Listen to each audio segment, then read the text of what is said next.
హత్యలు చేయించి మీరు గెలుస్తారా? దాడులు చేయించి మీరు గెలుస్తారా? మీ స్వార్థ రాజకీయాల కోసం కార్యకర్తలు బలి చేస్తారా అని అడుగుతున్నా. దీనికి మూల్యం చెల్లించుకోక తప్పదు. బొల్లా బ్రహ్మనాయుడు దీనికి మూల్యం చెల్లించుకోక తప్పదు.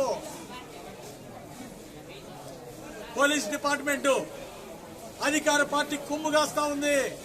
గతంలో వినుకొండ బస్టాండ్ దగ్గర ఎమ్మెల్యే వచ్చి కావాలని గొడవ పెట్టి దాడులు చేస్తే, ఎమ్మెల్యే వర్గం దాడులు చేస్తే, పథకం ప్రకారం దాడులు చేస్తే బాధితుల్ని దాడికి గురై తలకాయలు పగిలిన మీద కేసులు పెట్టి ఇబ్బంది పెట్టారు.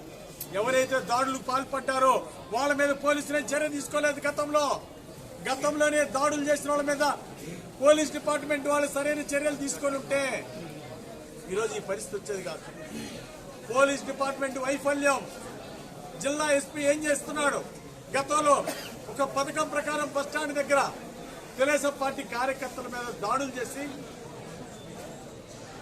పలకాలు పాల్గొట్టి మారణాయుధాలతో దాడులు చేస్తే వాళ్ళ మీద మీరు ఒక్కరి మీద కూడా చర్య తీసుకోలేదు. అంటే పోలీసులు మీరు ప్రోత్సహిస్తున్నారా దాడుల్ని? ఈరోజు ఇంత ఘోరం జరిగితే ఎందుకు మీరు హత్యా ప్రయత్నం చేసిన వాళ్ళు ఎందుకు అరెస్ట్ చేయలేదు? పోలీసులు సమాధానం చెప్పాలా?